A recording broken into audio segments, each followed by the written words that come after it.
嗨，大家好，我是申世章。大家应该都知道了，我的室友罗总带我回他的老家了。其实还有一些很有趣的事情，我想把它记录下来，也算是分享一下第一次见家长当时的心情。那么本期视频呢，没有很多拍摄的场景，在那种环境下我也不敢拍，所以算是一份独一无二的回忆。我会用简单的绘图方式来表示，你也可以把它当做一个电台，后台播放也是 OK 的。要从哪里说起呢？让我组织一下语言。其实刚刚知道他要带我回去的时候，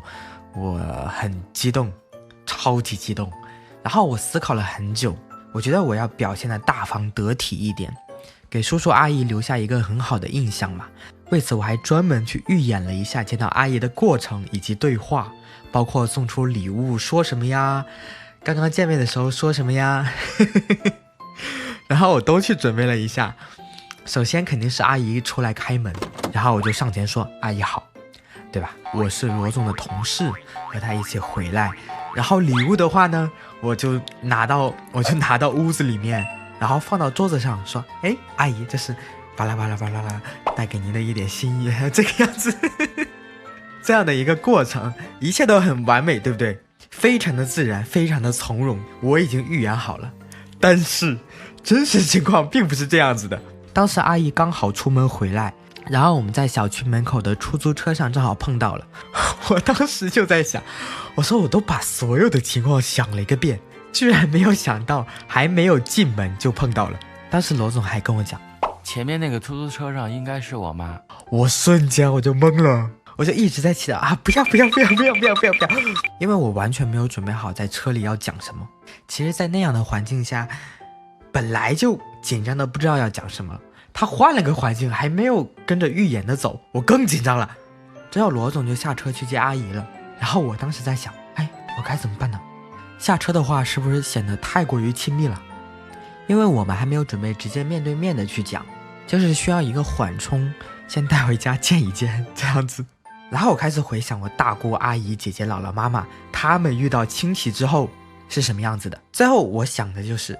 不下车的话就会感觉不是很尊重，下车的话又显得过于亲密，我又没有想要直接破柜而出，然后我就下车站在原地。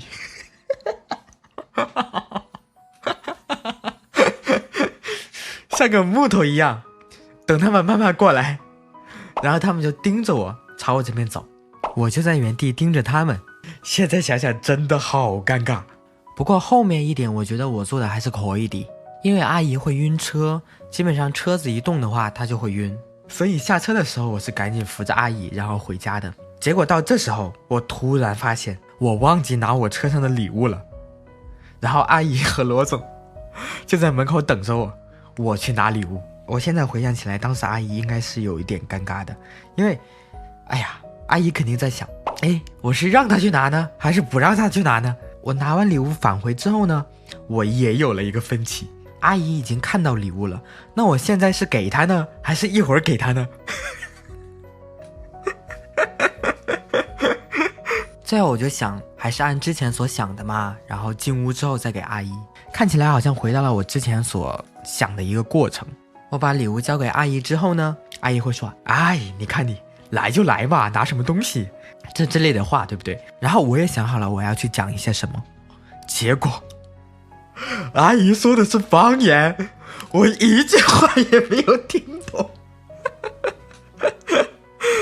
于是我准备的台词全部作废了，我就一直在那里讲，好的，我送给阿姨的是一把梳子嘛，然后罗总就说让阿姨试一试。到了让我最难受的地方，最尴尬最难以忘怀，就是我忘词了。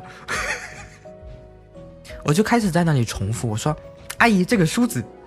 因为我要介绍一下这个梳子有什么样的功能啊之类的，巴拉巴拉这样子。然后我就愣在原地，我忘词了，我就说阿姨这个梳子，阿姨这个梳子，阿姨这个梳子。我说我平时读广告词忘词了还有提示，现在哪里有提示？我就转头看向罗总，喷，他居然在那儿笑。好在阿姨好像就是明白了当时的一个情况，她就去镜子面前用那个梳子了。否则我觉得我可能支撑不了太久。后来罗总就带我去二姨家里面吃饭，他们讲的还是方言，我同样也是听不懂。你说来的时候想得好好的，本来想表现的落落大方那种感觉，然后时不时和他们聊聊天呢，结果最后还是变成了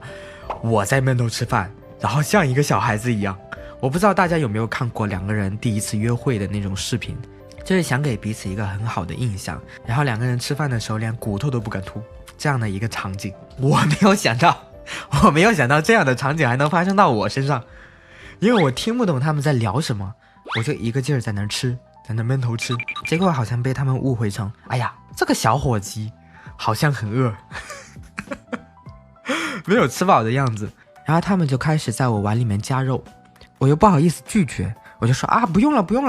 我吃饱了。我当时是真的吃饱了，然后我就疯狂的给罗总使眼色。罗总看到之后好像明白了，给我加了一大块土豆，而且那个土豆还有一个坏的地方，我又不敢吐。最后罗总还特别自豪的问我吃饱了没。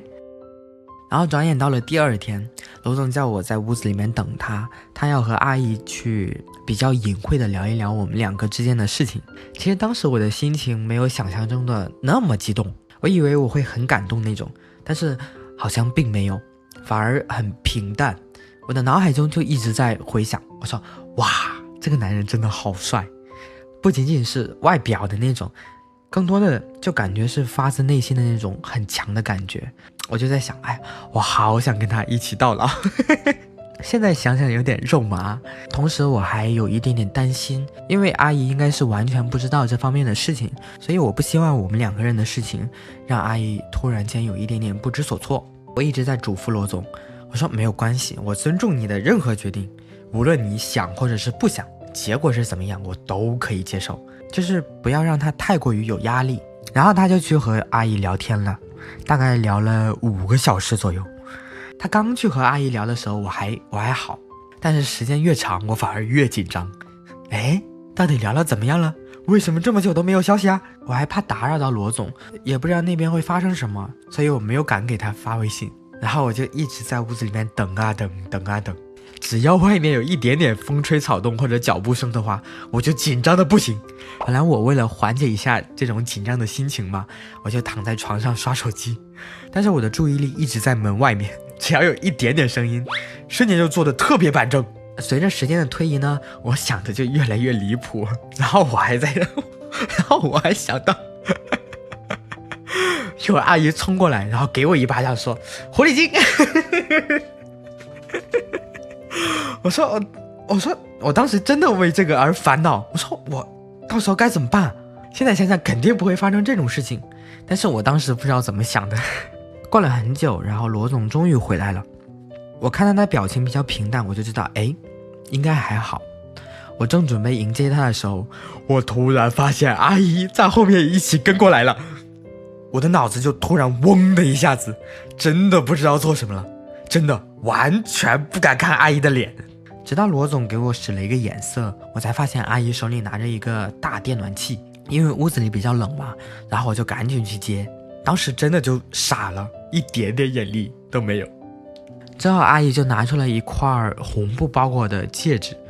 我想这应该是我从小到老之后意义最重大的一个戒指吧。它是罗总奶奶传给阿姨一代一代传下来的戒指，阿姨在罗总小时候就会时不时拿出来对小屁孩罗总说，哎，这是你以后结婚对象的戒指所以我当时接到戒指的时候脑子是懵懵的那种感觉有各种各样的感情，也不知道怎么去表达，就一直在说谢谢我当时还在想，我说哎，要不要跪下来所以其实我觉得阿姨应该差不多知道了，虽然罗总没有去说。这大概就是我和罗总回家的一些经历吧。然后罗总还带我去看了他的小学、初中还有高中，带我去他小时候经常玩的一些地方，就好像每一个地方都要留下我们的身影我就站在那里，好像就能感觉到他小时候生活的那种场景啊之类的，真的是一种很奇妙的感觉。好了，差不多大概就记录这些吧。啊，对了，还有一些后话，我当时还蛮好奇阿姨跟罗总去讲了一些什么。之后罗总告诉我，大概就是哎呀，孩子长大了也不管你了，反正你最后得给我养老。阿姨大概就是这个意思。还有一个很惊喜的地方，大概就是我们见完家长要回去的时候，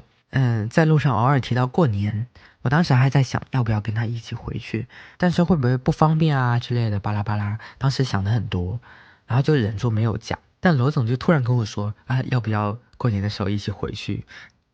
还蛮感动的，还是有点心有灵犀的嘛。如果这个电台还有第2期、第3期的话，大概就是回家过年，或者是我把他带回去见我家长。